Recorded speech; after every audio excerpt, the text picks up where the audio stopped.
Hello everybody, అందరికీ నమస్కారం. నేను బివి సత్యనాగేష్, మైండ్ ఫౌండేషన్ అనే కౌన్సిలింగ్ సెంటర్ నుంచి మాట్లాడుతున్నాను. ఈరోజు మెంటల్ టఫ్నెస్ అనే టాపిక్ గురించి చెప్పదలుచుకున్నాను. నేను మెంటల్ టఫ్నెస్ అంటే అదేదో బండగా ఉండమని కాదు, మూర్ఖంగా ఉండమని కాదు, కొంత అలాంటిదే, మొండితనం లాంటిదే. ఎందుకంటే సపోజ్ నేను ఈరోజు ఏదో పని చేయాలని డిసైడ్ చేసుకున్నా, కానీ లాస్ట్ మినిట్లోనో లేకపోతే ఒక 2 hours ముందో 3 hours ముందో రేపు చేద్దాంలే, ఈ అలవాటు చాలామందికి ఉంటుంది, వాయిదాలు వేసే అలవాటు, రేపు చేద్దాంలే లేదా ఎల్లుండి చేద్దాంలే అని. అలా అన్నప్పుడు ఈ మొండితనం అవసరం. ఇక్కడ ఏంటంటే మీతో మీరు యుద్ధం చేయాలి. నో, ఈరోజు అవ్వాల్సిందే, ఇది ఈరోజు అయి తీరాలి అంతే. నేను తీసుకున్న నిర్ణయాన్ని నేను గౌరవిస్తాను, ఇది ఇవాళ అయిపోవాలి. నేను చాలామందిని సక్సెస్ఫుల్ పీపుల్ని ఇంటర్వ్యూ చేసినప్పుడు వాళ్ళలో ఈ లక్షణం నాకు కనిపిస్తుంది.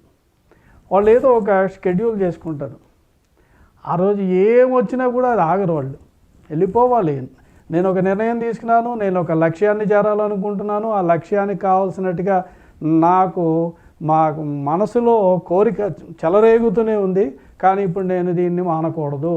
అది మెంటల్ టఫ్నెస్ అంటే. ఇక గ్రిట్ అంటే ప్యాషన్ విత్ పర్సీవరెన్స్. ప్యాషన్ అంటే ఏంటి? బలమైన కోరిక. పర్సీవరెన్స్ అంటే ఏంటి? సడలని పట్టుదల. మనం లక్ష్యాన్ని ఊహించుకుంటూ ఉండాలి. అంటే లక్ష్యం చేరిన తర్వాత నేను ఎలా ఉంటాను, లక్ష్యం చేరిన తర్వాత నాకు వచ్చే లాభాలు ఏంటి, ఇవన్నీ కూడా ఎప్పుడు విజువలైజ్ చేసుకుంటూ ఉండాలి. అలాగే మీకు ఎప్పటికీ ఈ పట్టుదల అలా మీలో ఉండాలి అంటే మీరు కొన్ని రోల్ మోడల్స్, కొంతమందిని రోల్ మోడల్స్గా తీసుకోవాలి. వాళ్ళ ఫోటోలు పెట్టుకున్న తప్పులేదు. అలాగే వాళ్ళు సాధించినది ఏంటి, ఒకరేదో మంచి ట్రాఫీ ఉందనుకోండి, ఆ ట్రాఫీని పెట్టుకోవాలి. లేదా వాళ్ళకి ఏదో ఒక మంచి అవార్డు వచ్చింది, ఆ అవార్డుని పెట్టుకుని ఓ ఫోటో పెట్టుకుని స్ఫూర్తి పొందాలి. అలాగే మర్చిపోకండి, మీరు ఈ ప్రయత్నాలు చేస్తున్నప్పుడు మిమ్మల్ని విమర్శించే వాళ్ళు ఉంటారు. మీరు వాళ్ళ గురించి అస్సలు చెడుగా అనుకోవద్దు. ఎందుకంటే మిమ్మల్ని విమర్శించేవాళ్ళు మీలో తప్పులు ఎంచి చెప్తున్నారు. ఇంకా మిమ్మల్ని ప్రోత్సహించేవాళ్ళు ఇవాళ కాకపోతే రేపు బాగా చేస్తాడులే అని అనుకుంటారు, కానీ వీళ్ళు రెడీగా ఉంటారన్నమాట. అందుకని ఒక విధంగా చెప్పాలంటే వాళ్ళు మీకు మంచిగా చేస్తున్నారు. నిజంగా చెప్పాలి, కొంతమంది విమర్శించే వాళ్ళని జీతాలు ఇచ్చి పెట్టుకుంటారు. బాబు ఇందులో ఏమైనా తప్పులుంటే చెప్పని. వాళ్ళకి ఏదో ఎగ్జామినర్స్ అని పేరు పెట్టుకోవచ్చు, ఇంకోటి ఏమైనా పెట్టుకోవచ్చు. సో విమర్శించే వాళ్ళు ఉంటే వాళ్ళని తిట్టుకోకండి, మీ మంచి కోరి మీకు మంచి చెప్తున్నారు.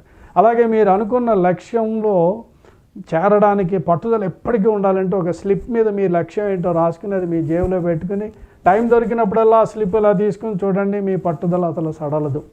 నెక్స్ట్ కొలాజ్ గురించి నేను చాలా ఈ ఎపిసోడ్స్లో చెప్పాను. కొలాజ్ అంటే బుక్ ఆఫ్ క్లిప్పింగ్స్ అని. మీరు అనుకున్న లక్ష్యానికి చేరడానికి లక్ష్యంకి సంబంధించిన కొన్ని ఫోటోలు కానీ, కొంత ఈవెన్ ఫొటోసే ఉండాలని రూల్ ఏమీ లేదు. కొలాజ్ అంటే బుక్ ఆఫ్ క్లిప్పింగ్స్, ఫొటోస్. కానీ అలాగే లేదు, కొన్ని మీరు రాసినవి కూడా ఏమైనా టెక్స్ట్ కూడా ఉంటే రాసి కొన్ని పేజీల్లో పెట్టుకుని వాటిని చదవచ్చు. ఫర్ ఎగ్జాంపుల్ ఎఫర్మేషన్స్ ఉన్నాయి, ఎఫర్మేషన్స్ రాసుకోవచ్చు.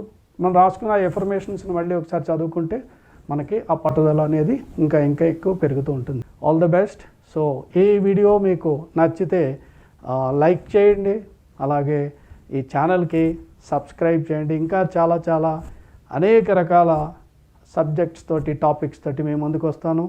ఇంతటితో సెలవు. Thank you very much. Me Satya Nagesh.